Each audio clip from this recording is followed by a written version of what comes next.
ఎప్పుడు దిగులుగా టెన్షన్‌లో ఉంటున్నారా? ఇక మిమ్మల్ని ఆ దేవుడే కాపాడాలి. ఇది నేనంటున్న విషయం కాదు. 12 ఏళ్ల పాటు దీర్ఘమైన రిసర్చ్ చేసి చైనీస్ సైంటిస్టులు యూకేలో వాళ్ళు కనుక్కున్న విషయం ఏంటంటే, మనము రోజువారీ జీవన శైలి అంటే లైఫ్ స్టైలు పొద్దున్నే లేస్తున్నామా లేదా? ఎక్సర్సైజ్ చేస్తున్నామా లేదా? ఎప్పుడు నవ్వుతూ ఉండాలి. ఇవి మనకు నిజమైన ఆరోగ్యాన్ని కలిగిస్తాయి. మళ్ళీ ఇంకా ఔషధం అనేది పిల్స్ మాత్రల్లో ఉండదు. అది మనం చేసే ఎక్సర్సైజు అవన్నిటి మీద ఆధారపడి ఉంటుంది అని రీసెంట్‌గా వాళ్ళు కనుక్కొని రిసర్చ్ చేసి అమెరికన్ హార్ట్ అసోసియేషన్ అనే జర్నల్‌లో వాళ్ళు ప్రచురించారు. అయితే మీరు అడగవచ్చు, ఇప్పుడు మాకెందుకు చెప్తున్నారు ఇవన్నీ అని. మనం నేర్చుకోబోయే లెసన్ సరిగ్గా దానికి సంబంధించిందే. చూద్దామా అదేంటో?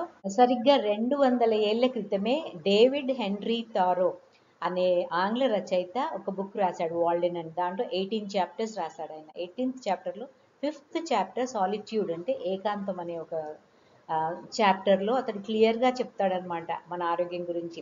వాట్ ఈస్ ద పిల్ that keeps as well serene and కంటెంటెడ్ అని అంటాడు. అంటే ఆ మాత్ర ఏంటి మనల్ని ఆరోగ్యకరంగా సంతృప్తికరంగా ఆ, ఉంచే మాత్ర ఏంటి అని అడుగుతాడు. ఏదో మీకు తెలుసా అని అడుగుతాడు అనమాట. అతను ఏమంటాడు, మార్నింగ్ ఎయిర్. పొద్దున్నే లేచి ఆ ఫ్రెష్ గాలిని పీల్చుకోవడము, మరియు ఆ గాలికి సబ్స్క్రైబ్ చేయమంటున్నాడు ఆయన. మామూలుగా మనం ఛానల్స్కి దానికి సబ్స్క్రైబ్ చేసుకుంటాం కదా. అతను ఈ సబ్స్క్రిప్షన్ అనే మాట చూడండి, అప్పుడెప్పుడో వందల ఏళ్ల క్రితమే అతను ఉపయోగించాడనమాట. పొద్దున్నే లేచి ఎక్సర్సైజ్ చేస్తే మనం ఎటువంటి డాక్టర్స్ దగ్గరికి వెళ్ళాల్సిన పని లేదు అందని క్లియర్గా చెప్పాడనమాట. సరే, మరి ఇప్పుడు మనం ఆ లెసన్ ఏంటో చదువుకుందామా?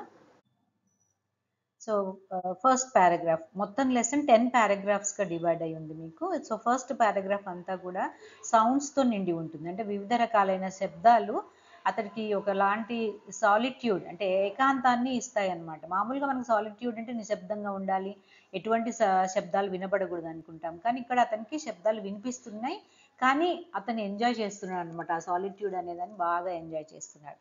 So this is a delicious evening. మామూలుగా డెలిషియస్ అంటే టేస్టీ అంటాం మనము. ఇక డెలిషియస్ ఈవినింగ్ అంటే కళ్ళకు ఆహ్లాదాన్ని అందాన్ని కలిగించేది డెలిషియస్ ఈవినింగ్ అన్నమాట. And he also tells that all the elements of nature are unusually congenial. అంటే ప్రకృతిలో ఉన్న ఎలిమెంట్స్ అన్నీ కూడా నాకు చాలా సంతోషాన్ని, కంజీనియల్ అంటే ఒకలాంటి ప్లెజెంట్నెస్, సంతోషాన్ని కలిగిస్తున్నాయి. ఆ ఏమేమి శబ్దాలు వినిపిస్తున్నాయి అక్కడ? The bull frogs. Bull frogs అంటే మేల్ ఫ్రాగ్స్ అనమాట. మామూలుగా నార్త్ అమెరికా, మెక్సికోలో ఎల్లో కలర్లో ఉంటాయి ఈ male frogs, bull frogs. Trump to Ashar in the night. Trump అంటే ఆటలాడుతూ పాటలు పాడడం అనమాట. అంటే వాటి ఫీమేల్ కౌంటర్ పార్ట్స్ కోసం అవి ఒకలాంటి శబ్దాన్ని చేస్తున్నాయి. Trump to Ashar. నిజానికి బుల్ ఫ్రాగ్ అనేది కూడా అది చేసే శబ్దాన్ని బట్టి దానికి పేరు వచ్చింది బుల్ ఫ్రాగ్ అని. అంటే ఆ ఎద్దులు చేసే సౌండ్ లాగానే ఉంటుందంట అది చేసే సౌండ్. ఒకసారి విందామా ఆ సౌండ్ ఎలా ఉంటుందో?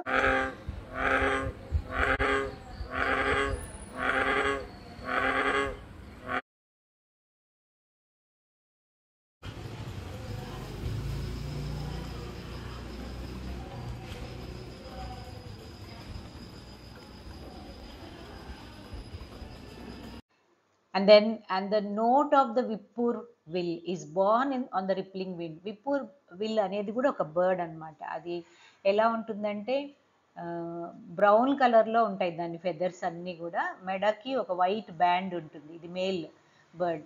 సో మామూలుగా చాలా మటుకు మేల్ బర్డ్స్కి ఇట్లా బ్యాండ్స్ ఉంటాయి మెడకి, బ్లాక్ కలర్లో కానీ వైట్ కలర్లో కానీ ఉంటాయి అన్నమాట.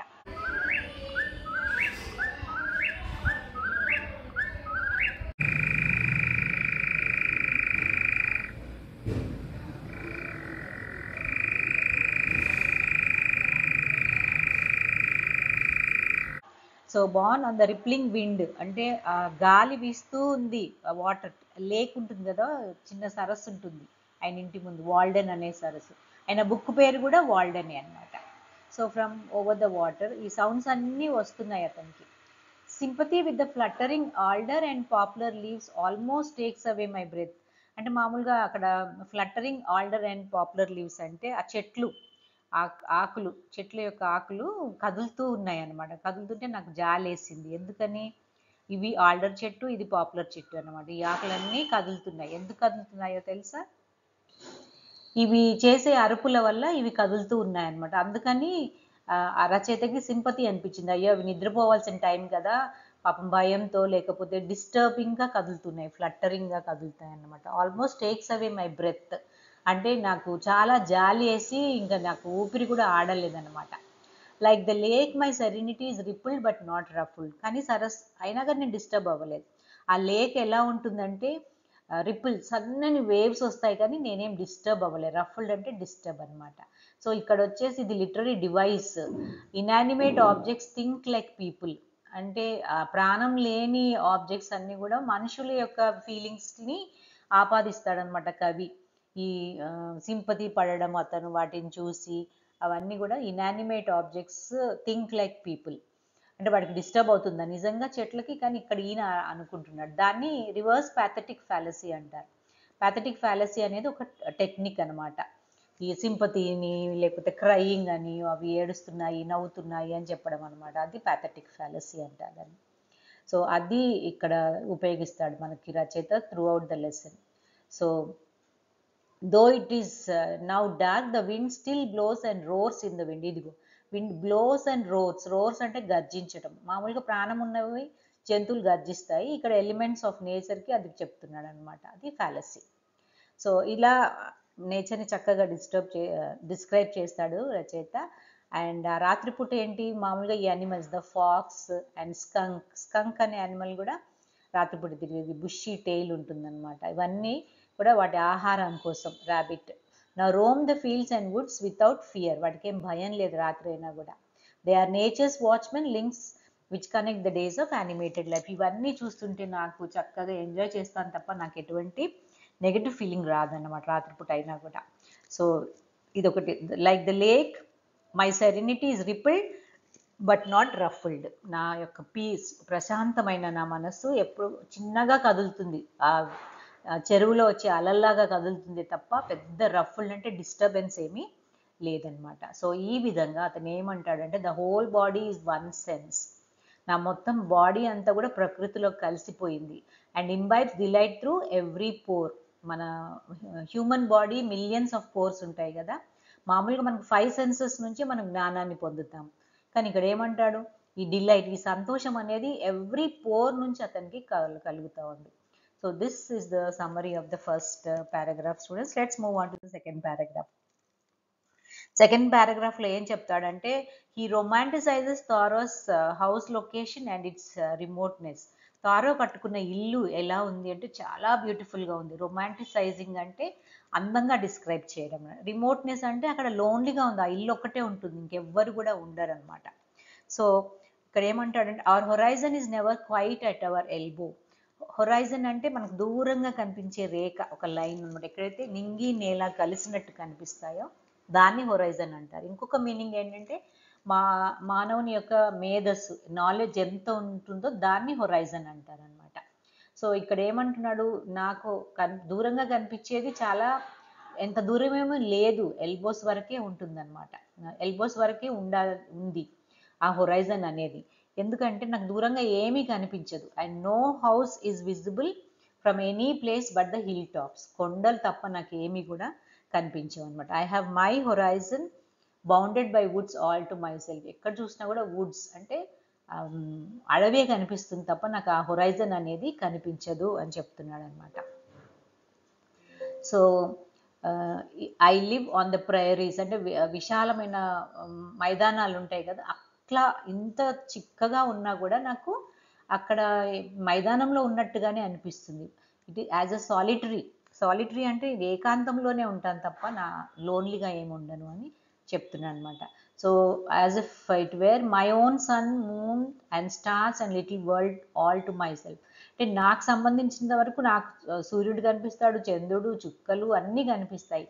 కాకపోతే అడవి అంతా చిక్కగా ఉంటుంది కాబట్టి నా మట్టుకే కనిపిస్తుంది అనమాట. సో నేనే ఎంజాయ్ చేయగలను వాటిని అని చెప్తున్నాడు. అండ్ ఎవరైనా వస్తే కూడా ఆ బ్లాక్ కర్నెల్ అంటే చిక్కని చీకటి ఉంటుందన్నమాట. వచ్చినా కూడా వాళ్ళు ఏం చేస్తారు, వెళ్ళిపోతారు అనమాట, అక్కడ ఎక్కువసేపు ఉండరు. ఆ పాండ్లో ఫిషెస్ పట్టుకోవడానికి వచ్చేసి గబగబా వెళ్ళిపోతారు, ఎందుకంటే వాళ్ళకి చీకటి అంటే చాలా భయం. కానీ నాకేం భయం లేదు అని చెప్తున్నాడు.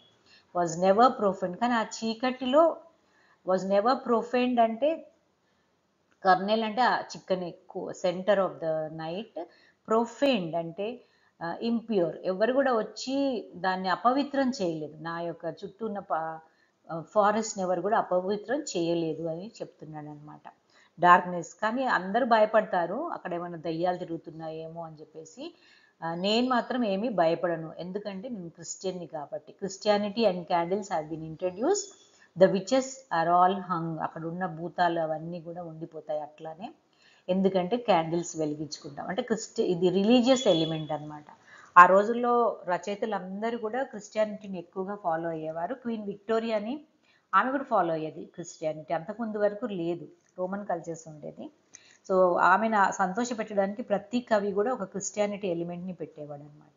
So that is the second paragraph students, మీకు అర్థమైంది అనుకుంటాను. Let us move on to the third paragraph. So third పారాగ్రాఫ్లో ఏమంటాడంటే, society and friendship can be found in nature. Friendship కానీ సంఘం కావాలంటే మనుషుల మధ్యనే ఉండక్కర్లేదు, నాకు ప్రకృతిలో కూడా ఈ సంఘము ఫ్రెండ్షిప్ అంతా కూడా దొరుకుతుంది అని చెప్తాడనమాట.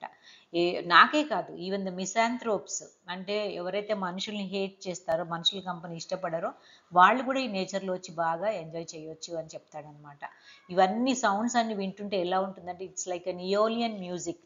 ఇది చాలా అందమైన మ్యూజిక్ అనమాట, చాలా న్యాచురల్గా మంద్ర స్థాయిలో సంతోషాన్ని కలిగించే మ్యూజిక్, అది వినిపిస్తుంది నాకు ఈ నేచర్లో, అది చెప్తున్నాడు అనమాట. అండ్ అయితే అది వినాలంటే కండిషన్ ఏంటంటే, ఈ should not have a senses still. అతని జ్ఞానేంద్రియాలు పనిచేస్తూ ఉండాలి, స్టిల్గా ఉండకూడదు, పనిచేయకుండా ఉండకూడదు. హెల్దీ అండ్ ఇన్నోసెంట్ ఇయర్ ఉండాలి, మంచి వినికిడి శక్తి గల చెవులు ఉండాలి. అంటే ఆ గ్రహించే శక్తి గల చెవులు ఉంటే నాకు ఈ మ్యూజిక్, అందరికి ఎవరికైనా కానీ ఆ మ్యూజిక్ వినిపిస్తుంది అని చెప్తాడనమాట. నాకు ఫ్రెండ్స్ లేరనే దిగులు లేదు, ఎందుకంటే నాకు ఇక్కడ సీజన్సే నా ఫ్రెండ్స్, ఆ కాలాలే ఫ్రెండ్స్. ఎస్పెషల్లీ వర్షాకాలంలో ఏమవుతుందంటే, అతనికి ఒక శనగల పొలం ఉందన్నమాట. వాటర్స్ మై బీన్స్, ఆ పొలంలోకి నీళ్ళు వస్తుంది, ఆ జెంటిల్ రెయిన్. ఇంకా నేను ఇంట్లోనే ఉండిపోవాల్సి వస్తుంది, ఆ రోజు ఉండినా నాకేం కంప్లైంట్ లేదు. నేను మామూలుగా అయితే హోయింగ్ అనే పని చేస్తాను. హోయింగ్ అంటే కలుపు తీసే పని అనమాట. ఇవి హోస్, ఈ ఇన్స్ట్రుమెంట్ని హో అంటారు. వీటితో నేను పని చేసుకునేవాడిని, కానీ ఆ వర్షం వల్ల నేను ఇంట్లోనే ఉంటాను, నాకేం కంప్లైంట్స్ లేవు. కాకపోతే నేను I were more favoured by gods, నేను చాలా లక్కీ అనుకుంటాను, ఎందుకంటే నాకు ఇంత అందమైన జీవితాన్ని ఇచ్చారు, నాకు ఎటువంటి కంప్లైంట్స్ లేవు. ప్రకృతిని ఎంజాయ్ చేయగలుగుతున్నాను. మిగతా వాళ్ళంతా కూడా మిస్ అయిపోయారు, దే ఆర్ యాక్చువల్లీ డిప్రైవ్డ్ అని చెప్తున్నాడు అనమాట. నేనే చాలా అదృష్టవంతుని అంట. ఐ హ్యావ్ నెవర్ ఫెల్ట్ లోన్సమ్, ఇంత అడవిలో ఉన్నా కూడా నేనేమి ఒంటరిగా ఫీల్ అవ్వలేదు అని చెప్తున్నాడు. కానీ ఒక్కసారి మాత్రం డౌట్ వచ్చింది నాకు, ఐ డౌటెడ్. ఏమని, the near neighbourhood of man was not essential to a serene and healthy life. అంటే మంచి calm and healthy life lead చేయడానికి ఒక పక్కన నేబర్హుడ్ ఉండాలా, మన పక్కకి ఇంట్లో ఉంటే బాగుండేదేమో అని ఒక్కసారి చిన్నగా డౌట్ వచ్చిందనమాట. So to be alone was something unpleasant. Okay, ఒంటరిగా ఉండడం అన్ప్లెజెంటా అనిపించింది. But I was at the same time conscious of a slight insanity in my mood. Insanity అంటే ఒక రకమైన పిచ్చి, అట్లాంటి పిచ్చి నాకేం లేదు, నేను చేసే పని కరెక్టే అని అతను అనుకుంటాడు. ఈ స్లైట్ చిన్నగా డౌట్ వచ్చింది అంతే తప్ప, ఒకటేసారి. ఈ 2 ఏళ్లలో నాకు ఎప్పుడూ డౌట్ రాలేదు, ఐ వాజ్ వెరీ హ్యాపీ అని చెప్తున్నాడు. So in continuation of the third paragraph ఏమంటాడంటే, సొసైటీ ఫ్రెండ్స్ అందరూ నాకు లేకపోయినా కూడా ఈ నేచరే నాకు బాగా ఫ్రెండ్ లాగా ఉంది, ఒక లాభకరమైన సొసైటీ లాగా ఉందన్నమాట. No need of human company అనే ఫీలింగ్ని నాకు ఇచ్చింది అది, కాబట్టి నాకు ఎటువంటి భయము లేదు. దానివల్ల నేను హ్యూమన్ నేబర్హుడ్ అనేది చాలా ఇన్సిగ్నిఫికెంట్, అంటే పెద్ద ప్రాముఖ్యత గలదేమీ అనిపించలేదు. మామూలుగా మనం ఒంటరిగా ఉండలేము, 1 రోజు 2 రోజులు ఉండగలుగుతాం, సంఘజీవి అంటారు కదా మనుషుల్ని. కానీ ఇతను హెన్రీ డేవిడ్ మాత్రం 2 సంవత్సరాలు ఉన్నా కూడా అతనికి ఎటువంటి బాధ కలగలేదు. హ్యూమన్ కంపెనీయే పెద్ద ఇన్సిగ్నిఫికెంట్ లాగా అనిపించింది. ఇంకా అతనికి అక్కడ ఉన్న చెట్లన్నీ కూడా చాలా ఫ్రెండ్లీగా, even the little pine needle expanded and swelled with sympathy and befriended me. నా పట్ల చాలా ఫ్రెండ్లీగా ఉండే అనమాట. పైన్ ట్రీలు చూసారా, సన్నది సూదులు లాంటి ఆకులు ఉంటాయి, ఈ పళ్ళు చాలా షార్ప్ ఉంటాయి, అంటే అవి ఆరిపోయిన తర్వాత, ఎండిపోయిన తర్వాత చాలా షార్ప్గా ఉంటాయి. కాకపోతే అవి నాకు ఫ్రెండ్లీగా ఉన్నాయి, నాకు ఎన్నో రకాలుగా నన్ను కాపాడాయి, చూసుకున్నాయి. కాబట్టి నాకు నిజమైన చుట్టాలు, కిన్రెడ్ అంటే రిలేటివ్స్ అనమాట. రిలేటివ్స్ లేరు అన్న బాధ నాకు ఎప్పుడు కూడా కలగలేదు. ఇవే నా నిజమైన relatives. Nearest of blood to me and humanist was not a person, మనుషులు కాదు నాకు దగ్గరగా, అంటే రక్త సంబంధీకులుగా ఉన్నది కూడా చెట్లే అనమాట అని చెప్తున్నాడు థర్డ్ పారాగ్రాఫ్లో. సో ఫోర్త్ పారాగ్రాఫ్కి వచ్చేసరికి అతను ఆ వర్షంలో చూస్తున్నాడు అనమాట. When the maid stood ready with mop and pail in front of entries. వాళ్ళ చీపుర్లు చిన్న చిన్న బకెట్లు పట్టుకొని నిలబడ్డారనమాట. అంటే ఇంటి ముందుకు డెల్యూజ్ బురద వస్తుంది కదా, ఆ బురద రాకుండా దాన్ని మళ్ళీ బురదను క్లీన్ చేయడానికి వాళ్ళు రెడీగా ఉన్నారు. వర్షం పడ్డప్పుడల్లా వాళ్ళు రెడీగా ఉంటారు. వెరాజ్ నాకు మాత్రం అటువంటి అవసరం లేదు, విచ్ వాజ్ ఆల్ ఎంట్రీ, మా ఇల్లు చాలా పెద్దది కాబట్టి, and thoroughly enjoyed it's protection, నాకు చాలా సేఫ్ అనమాట మా ఇల్లు. ఒకసారి ఏం ఇన్సిడెంట్ అయిందంటే thunder shower and lightning struck large pitch pine. ఆ పైన్ చెట్టుని ఒక పిడుగు పడింది అనమాట, దాని మీద పిడుగు పడితే ఏమైంది అప్పుడు, అది అట్లా పిడుగు పడితే పెద్ద గ్రూవ్ ఏర్పడింది అనమాట. అంటే ఒక సందులాగా ఏర్పడింది ఆ చెట్టు లోపల, ఫ్రమ్ టాప్ టు బాటమ్. ఎంతవరకు అంటే 4 or 5 inches వైడ్, అంత వైడ్తో ఒక పెద్ద కాలువలాగా ఏర్పడింది ఆ చెట్టు లోపల. Which would groove a walking stick, అంటే ఇందులో ఒక వాకింగ్ స్టిక్ పెట్టొచ్చు, అంత పెద్ద గ్రూవ్ ఏర్పడింది. అయినా కూడా నాకేమీ భయం అనిపించలేదు అని చెప్తున్నాడు. ఇంకా ఏం చెప్తున్నాడు ఫోర్త్ పారాగ్రాఫ్ కంటిన్యూషన్లో, ability to enjoy the nature. ఎటువంటి కష్టాలు వచ్చినా కూడా నేను నేచర్ని ఎంజాయ్ చేశానే తప్ప నాకు ఒకలాంటి భయం కానీ అది ఏమీ అనిపించలేదు. ఎందుకంటే terrific and resistless bolt came down, అంటే ఆపలేని పిడుగు పడింది, హార్మ్లెస్ స్కై. మామూలుగా స్కైని హార్మ్లెస్ అంటారు, కానీ దాంట్లోంచి ఒక పిడుగు పడింది అనమాట. అంటే మామూలుగా మనుషుల మధ్యలో ఉంటే మనకు డేంజర్స్ ఉంటాయి అనుకుంటాము. నేచర్లో ఆ డేంజర్స్ వచ్చినా కూడా, హార్మ్లెస్ స్కై నుండి వచ్చినా కూడా నాకు ఏమీ కూడా అనిపించలేదు అని చెప్తున్నాను అనమాట. I should think you would feel lonesome down there అని అడిగారంట అక్కడికి వచ్చిన మనుషులందరూ కూడా. ఐఎమ్ టెంప్టెడ్ టు రిప్లై, నాకు రిప్లై ఇవ్వాలనిపించింది. ఎందుకు, మనం ఉండే ప్లానెట్, మనం ఉండే భూమి కూడా ఒంటరిగానే ఉంది కదా ఈ స్పేస్లో. The whole earth which we inhabit is but a point of space. ఒక చిన్న ధూళి రేణువు మనం ఉండే భూమి, అంటే మొత్తం విశ్వాన్ని తీసుకుంటే. సో ఒంటరిగా ఉన్న ఫీలింగ్ ఎందుకు రావాలి మనకి, భూమి ఏమన్నా ఫీల్ అవుతుందా నేను ఒంటరిగా ఉన్నాను అని చెప్పేసి. So why should I feel lonely అని మళ్ళీ క్వశ్చన్ వేస్తున్నాడు అనమాట. Planet in the Milky Way, Milky Way అంటే మన యొక్క ఉన్న విశ్వాన్ని తీసుకుంటే భూమి చాలా చిన్నది. So what do we want most to dwell near to, ఎవరికి దగ్గరగా ఉండాలని కోరుకుంటున్నాము, మనుషులకా ప్రకృతికా అని చెప్పేసి అడుగుతుంది. నాట్ టు మెన్ ష్యూర్లీ, అంటే చాలా మనుషులకు దగ్గరగా ఉండని అవసరం లేదు, మనం ఉన్న ప్రకృతి చాలు. This is the place where a wise man will dig his cellar. Cellar అంటే మన ఇంటి కింద ఉండే అడుగు భాగం అనమాట. అందులో మనకు కావాల్సిన వస్తువులు అవన్నీ పెట్టుకుంటాం. అంటే ఏదైనా విపత్కర పరిస్థితి, ప్రకృతి వైపరీత్యాలు అవుతే ఆ సెల్లార్లో వెళ్ళి తలదాచుకోవచ్చు అనమాట. సో ఈ ఫారెస్టే నాకు సెల్లార్ లాంటిది, అంటే ఎందుకంటే ఫుల్ ప్రొటెక్షన్ వస్తుంది కాబట్టి నేనేమి భయపడక్కర్లేదు అని అంటున్నాడు అనమాట. సో చాలామంది అడిగారు నన్ను, how I could bring my mind to give up so many of comforts of life, అంటే జీవితం ఇచ్చే అన్ని రకాల సౌఖ్యాలని నేను ఎలా వదులుకోగలిగాను. Bring my mind to give up, నేను ఎలా వదులుకోగలిగానని చాలామంది అడిగారు నన్ను. I answer that I was very sure I like it possibly well. ఏమో నాకేమీ అనిపించలేదు, ఐ వాజ్ నాట్ జోకింగ్, నేనేం జోక్ చెప్పలే, అబద్ధాలు ఆడట్లేదు. So I went home to my bed and left him to pick his way through the darkness and the mud to Brighton. అడిగిన అతను అలా వెళ్ళిపోతున్నాడు అనమాట. ఇక్కడికి బ్రైటన్ అనే ప్లేస్కి వెళ్తున్నది, ఒక అమెరికాలో బాస్టన్లో ఒక ప్లేస్ అనమాట బ్రైటన్ అనే place. So or bright town, అంటే ఇక్కడంతా చీకటిగా ఉంది కాబట్టి నేను ఒక వెలుతురులోకి వెళ్తున్నానని అతను అనుకుంటున్నాడు. అది నాకు జోక్, అతను ఏమి వెలుతురులోకి వెళ్ళట్లేదు, నేనుండేదే మంచి బ్రైట్ టౌన్ అని అతను ఇక్కడ చెప్తున్నాడు. దాన్ని పన్ అంటారు అనమాట. అంటే ఒకటే వర్డ్కి 2 different మీనింగ్స్ రావడాన్ని పన్ అని అంటారు. సో అది fourth paragraph, ability to enjoy the nature. So fifth పారాగ్రాఫ్లో ఏం చెప్తున్నాడంటే, Thoreau is not a recluse, అంటే David Thoreau author, not a recluse. Recluse అంటే మనుషుల కంపెనీ ఇష్టం లేని వాళ్ళని, ఎప్పుడు ఒంటరిగా వాళ్ళ లోకంలో వాళ్ళు ఉండే వాళ్ళని రెక్లూజ్ అంటారు. కానీ ఇక్కడ థారో అట్లా కాదన్నమాట. He says that I love to be alone, ఒంటరిగా ఉండడం నాకు ఇష్టమే, కానీ అట్లా అని చెప్పేసి ఎప్పుడు కూడా ఏదో పని చేస్తూ వర్కింగ్ చేస్తూ అట్లా నా లోకంలో నేనుంటే అది అలోన్. కానీ నేను అట్లా కాదనమాట. I enjoy my solitude. నా ఏకాంతాన్ని నేను ఎంజాయ్ చేస్తున్నాను తప్ప మనుషుల నుంచి దూరంగా పరిగెత్తాలని నాకు ఎప్పుడు లేదనమాట. Because solitude is not measured by the miles of space. అంటే మనుషులకు ఎంత దూరంగా ఉంటే అది సాలిట్యూడ్ కాదు, అది లోన్లీనెస్ అవుతుంది, రెక్లూజ్ అవుతుంది. కానీ నేను ఇక్కడ ఏకాంతంగా ఉండాలనుకుంటున్నాను కాబట్టి ఇది ఎంజాయ్ చేస్తాను. ఎట్లా అంటే ఒక కాలేజ్ స్టూడెంట్ కూడా ఏకాంతంగానే ఉంటాడు. అంటే వందల మంది స్టూడెంట్స్ ఉంటారు ఆ కేంబ్రిడ్జ్ కాలేజ్లో. అతను చదివింది కేంబ్రిడ్జ్ కాలేజ్ అని, అందుకని అది మెన్షన్ చేస్తున్నాడు. Is as solitary as a dervish in the desert. Dervish అంటే ముస్లిం మతస్థులకు వాళ్ళు ప్రీచింగ్ చేసేవాళ్ళు అనమాట. ఒక ట్రావెలర్, మిస్టిక్ ట్రావెలర్. వాళ్ళు వాళ్ళు ఒంటరిగా డెజర్ట్లో ప్రయాణిస్తుంటారు కానీ వాళ్ళు ఎప్పుడు కూడా ఒంటరిగా ఫీల్ అవ్వరు. అట్లానే కాలేజ్లో స్టూడెంట్ కూడా ఏకాంతాన్ని ఎంజాయ్ చేస్తాడు తప్ప ఒంటరిగా ఉన్నానని ఏమి ఫీల్ అవ్వడు అని చెప్తున్నాడు అనమాట. So night and the most of the day without ennui and the blues. మామూలుగా ఉన్న వాళ్ళంతా ఎన్యూఈ అంటే బోర్డమ్ ఫీల్ అవుతారు, కానీ నేనేమి ఫీల్ అవ్వలేదు, బోర్డమ్ ఫీల్ అవ్వలేదు అని చెప్తున్నాడు అనమాట.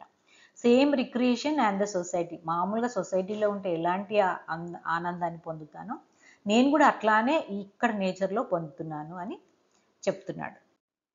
6th పారాగ్రాఫ్లో ఏం చెప్తున్నాడు అని అంటే ఇక్కడ less frequency is enough for all the hearty communications. అంటే మనుషుల మధ్యలో ఉండడం ఇష్టమే కానీ తక్కువగా తక్కువ సార్లు, లెస్ ఫ్రీక్వెన్సీ అంటే తక్కువ సార్లు మాట్లాడినా కూడా మంచి కమ్యూనికేషన్స్ జరుగుతాయి. అంటే ఎంతో ఆత్మీయంగా మనం మాట్లాడవచ్చు. ఓ లొడా లొడా లొడా ఎక్కువ సార్లు మాట్లాడితేనే మనము చాలా ఫ్రెండ్లీగా ఉన్నట్టు కాదు, ఎంత తక్కువగా మాట్లాడితే అంత మంచిది అని చెప్పి less frequency would suffice for all important and hearty communications. తక్కువ సార్లు మాట్లాడితేనే మంచిది అని చెప్తున్నాడు. ఎందుకంటే society is commonly too cheap. సంఘం అనేది చాలా విలువలేనిదిగా మారిపోతుంది ఎక్కువగా మాట్లాడుతూ ఉంటే. We meet at very short intervals.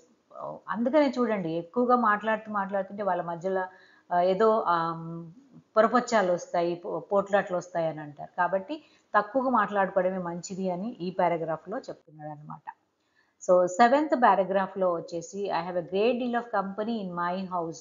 నాకు ఇంట్లోనే ఎవరు లేకపోయినా, when nobody calls also I have lot of company. అలా అని కంపారిజన్స్ చెప్తాడనమాట. ఎట్లా అంటే నేను ఒంటరిగా ఉన్నా కూడా నాకు చాలా కంపెనీస్ ఉన్నాయి, అంటే ఫ్రెండ్స్ ఉన్నారు.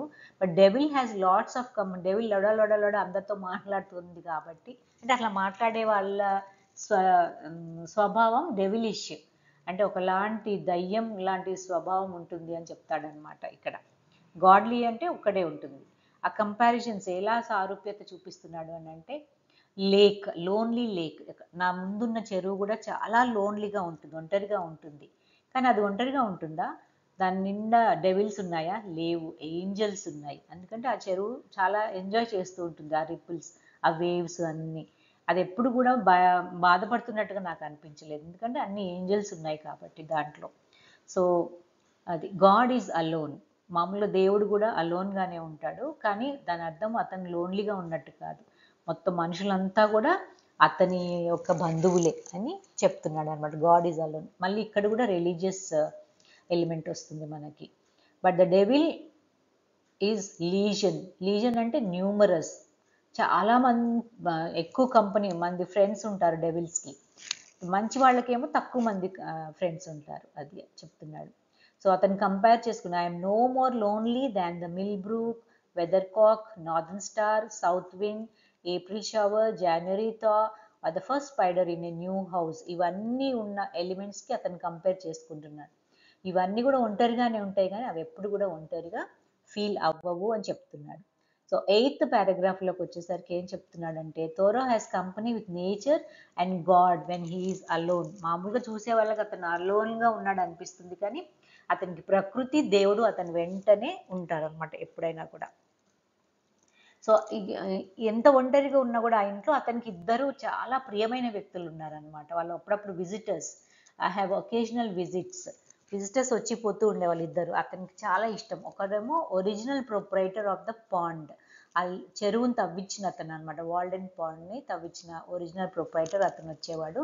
చియర్ఫుల్, ఎప్పుడు కూడా సంతోషంగా మాట్లాడతాడనమాట. మనం స్టార్టింగ్లో చెప్పుకున్నాం కదా, ఆరోగ్యంగా ఉండాలంటే సంతోషంగా ఉండాలి, హ్యాపీగా ఉండాలి. అట్లాంటి కంపెనీలో మనం ఉండాలి. ఎప్పుడు ఏడుస్తూ పెసిమిస్ట్గా ఉండే వాళ్ళ కంపెనీలు ఉంటే మన ఆరోగ్యం కూడా పాడైపోతుంది. సో అతను ఇదే చెప్తున్నాడు, అతని కంపెనీ నేను ఎంజాయ్ చేసేవాడు, ఐ యూస్ టు లవ్. ఇంకొక పర్సన్ వచ్చి నేను ఎల్డర్లీ డేమ్, ఒక పెద్ద ఆవిడ అనమాట, ఆమె ఉండేది. ఆమె దగ్గర ఒక చిన్న గార్డెన్ ఉండేది, ఆ గార్డెన్లో అన్నీ కూడా స్పైసెస్, హెర్బ్స్, చిన్న చిన్న మొక్కలు వేసేది. నేను వెళ్ళి అవన్నీ కూడా చూసేవాడిని అనమాట. ఆమె ఎప్పుడు కూడా కథలు చెప్పేదండి, ఫేబుల్స్ అట్లాంటివి చెప్పేది. మైథాలజీ అంటే పురాణ కథలు చాలా చెప్పేదన్నమాట. అంటే ఆమె మెమరీ చాలా షార్ప్గా ఉండేది. మెమరీ రన్స్ బ్యాక్ ఫాదర్ దాన్ మైథాలజీ. అంటే పురాణాలను కూడా దాటిపోయేదన్నమాట ఆమె మెమరీ. సో ఈ ఇద్దరు కంపెనీ చాలా ఎంజాయ్ చేసేవాడు, original proprietor of the pond and this old elderly dame, ఆవిడ ముసలావిడ కంపెనీ బాగా ఎంజాయ్ చేసేది. And is likely to outlive all her children yet. అంటే చిన్నపిల్లల కంటే కూడా ఆవిడ చాలా ధైర్యంగా ఉండేదన్నమాట. వాళ్ళు జీవించే జీవనం కంటే ఈమె జీవితం చాలా మెరుగైంది అని చెప్తున్నాడు 8th పారాగ్రాఫ్లో. సో 9th పారాగ్రాఫ్ వచ్చేసి describes the forces of nature. Nature ఎంత పవర్ఫుల్లో చెప్తాడనమాట ఈ 9th పారాగ్రాఫ్లో. కానీ at the same time he puts a question, ఒక క్వశ్చన్ అడుగుతాడు మనం. If any man should ever for a just cause grieve. ఎవరైనా కంప్లైంట్ చేయడానికి, ఒక మనిషి కంప్లైంట్ చేయడానికి కానీ ఏడవడానికి, గ్రీఫ్ అంటే విచారం, దుఃఖంతో ఉండడానికి, జస్ట్ కాజ్ అంటే న్యాయమైన రీజన్ ఏమైనా ఉందా? మనిషికి ఏం తక్కువ ఉందని ఎప్పుడు కంప్లైంట్ చేస్తుంటాడు? చేయకూడదు. ఎవరైనా కంప్లైంట్ చేస్తే అది నేచర్ కంప్లైంట్ చేయాలి. Nature would be affected. ఎందుకంటే ఒక రోజు అంటే ఫ్యూచర్లో ఎప్పుడో ఒక రోజు సన్స్ బ్రైట్నెస్ ఫేడ్, అంటే సూర్యుడు అంతరించిపోవచ్చు. విండ్స్ వుడ్ సై హ్యూమన్లీ, గాలి కూడా తగ్గించిపోవచ్చు. And the clouds rain tears, మేఘాల నుంచి వర్షం ఆగిపోవచ్చు, అంటే కన్నీళ్లు అలాగా కారవచ్చు. And the woods shed their leaves, woods అంటే ఫారెస్ట్, ఆ ఆకులు రాల్చవచ్చు. And put on mourning in midsummer, mourning అంటే దుఃఖంతో ఉండడం, సమ్మర్లో ఆకులన్నీ రాలిపోతాయి కదా. సో ఏమైనా కంప్లైంట్ చేస్తే నేచర్ కంప్లైంట్ చేయాలి కానీ మనుషులు ఎందుకు కంప్లైంట్ చేయాలి అని చెప్పేసి అడుగుతున్నాడు అనమాట. So vegetable mould my self, I I not partly leaves and vegetable mould my self. నేను ప్రకృతిలో ఒక పార్ట్నే కదా, ప్రకృతే కంప్లైంట్ చేయనప్పుడు నేనెందుకు కంప్లైంట్ చేయాలి అని అడుగుతున్నాడు అనమాట. ఇక్కడ అడగడం అంటే మనకు చెప్తున్నాడు, అడగవలసిన పని లేదు, మనం సంతోషంగా ఉండాలి అని చెప్పేసి. We have to accept God's destiny for us. God మనకి ఎలాంటి విధి మనకు నిర్ణయించాడో అది మనం యాక్సెప్ట్ చేయాలి అని చెప్తున్నాడు. So coming to the 10th paragraph, ఇది చాలా ఇంపార్టెంట్ పారాగ్రాఫ్ చూడండి. మనం స్టార్టింగ్లో చెప్పుకున్నాం కదా, Thoreau's own solution to good health. మంచి ఆరోగ్యం కావాలంటే ఏం చెయ్యాలి అని చెప్తున్నాడు. What is the pill which will keep us well, serene and contented. ఆ మాత్ర పేరేంటి? మనకి ఎప్పుడు కూడా ఆరోగ్యాన్ని, ప్రశాంతతనిచ్చే ఒక మాత్ర ఏదైనా ఉందా అని అడుగుతున్నాడు అనమాట. Not my or thy great grandfathers, మీ గ్రాండ్ పేరెంట్స్ కానీ నా గ్రాండ్ పేరెంట్స్ కాదు, but our great grandmother Nature's universal. ప్రకృతే మనకి అట్లాంటి మెడిసిన్ ఇస్తుంది అనమాట. దేని ద్వారా? Vegetable botanic medicines by which she has kept herself young always, outlived so many old Parrs in her day. ఎప్పుడు కూడా ఆవిడ యంగ్గానే కనిపిస్తుంది ఆ నేచర్ అనేది. ఎందుకంటే ఆవిడ ఎప్పుడు సంతోషంగా ఉంటుంది. ఇక్కడ నేచర్ని పర్సానిఫికేషన్, మనిషిలాగా చెప్తున్నాడు అనమాట. ఓల్డ్ పార్స్ అంటే సాల్మన్ ఫిష్, ఇది చాలా ఏళ్ళు బ్రతుకుతుంది, అయినా కూడా ఆ పార్స్ కంటే కూడా ఎక్కువ సంవత్సరాలు బతుకుతుంది నేచర్ అని చెప్తున్నాడు అనమాట. And fed her health with their decaying fatness. ఆ సాల్మన్ ఫ్యాట్ యొక్క ఫిష్ యొక్క ఫ్యాట్ చాలా టేస్టీగా ఉంటుంది. ఆ ఫ్యాట్ని ఆవిడ అరిగించుకుంటుంది అనమాట. సో అందుకని చెప్పేసి let me have a draught of undiluted morning air, అంటే కలుషితం లేని మార్నింగ్ ఎయిర్ను ఎంజాయ్ చేయాలి అనమాట. మనం ఎంజాయ్ చేస్తే ఎక్సర్సైజ్ చేయాలి, పొద్దున్నే లేసి ఎక్సర్సైజు, సంతోషంగా ఉండాలి. ఉంటే I'm no worshipper of Hygeia. Hygeia is the god of medicine, who was the daughter of that old herb doctor Aesculapius అనే ఓల్డ్ డాక్టర్ యొక్క కూతురు హైజియా. ఈమె మెడిసిన్ డాక్టర్ అనమాట.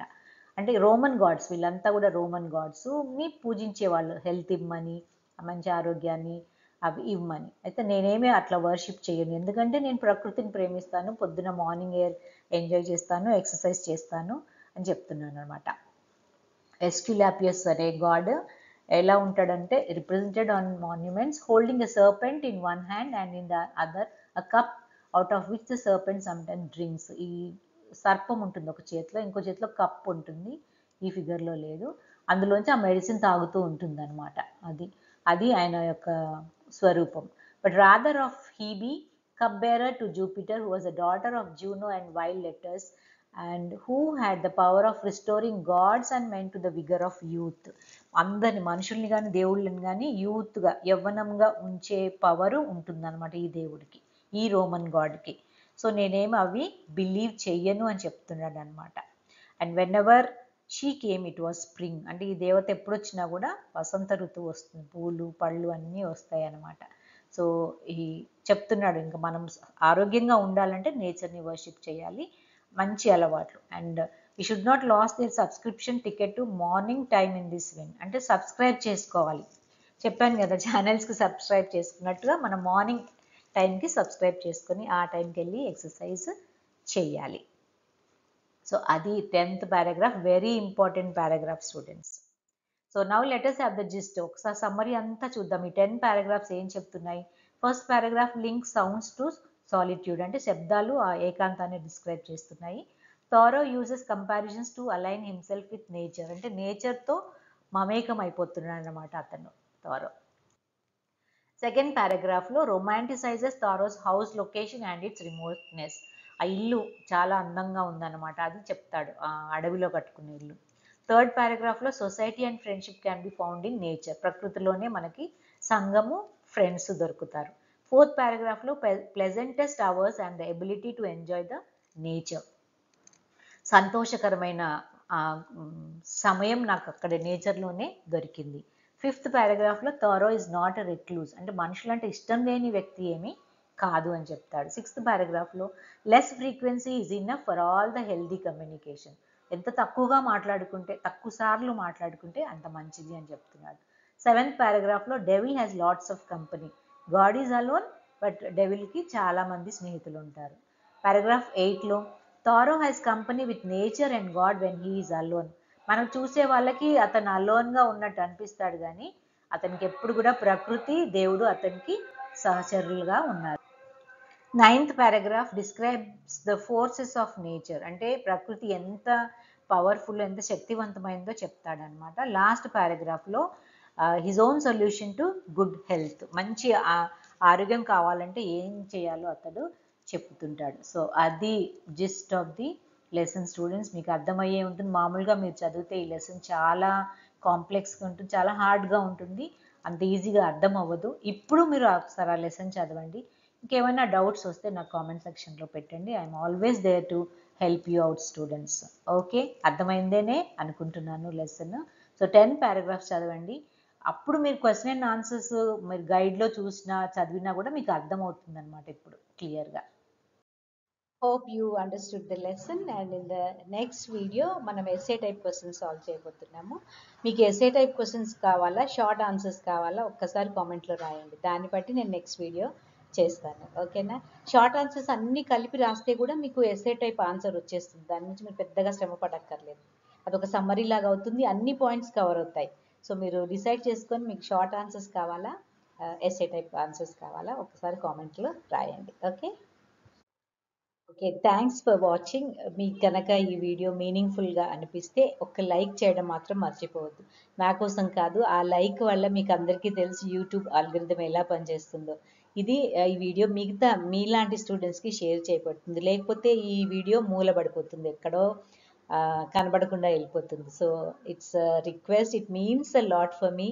Please like, share and subscribe. అట్లానే ఏదైనా doubts ఉంటే, ఇంకా మీకు క్లారిఫికేషన్ రాకపోతే, please do not hesitate to comment. Okay, bye bye for now, take care. Let's meet up in the next video.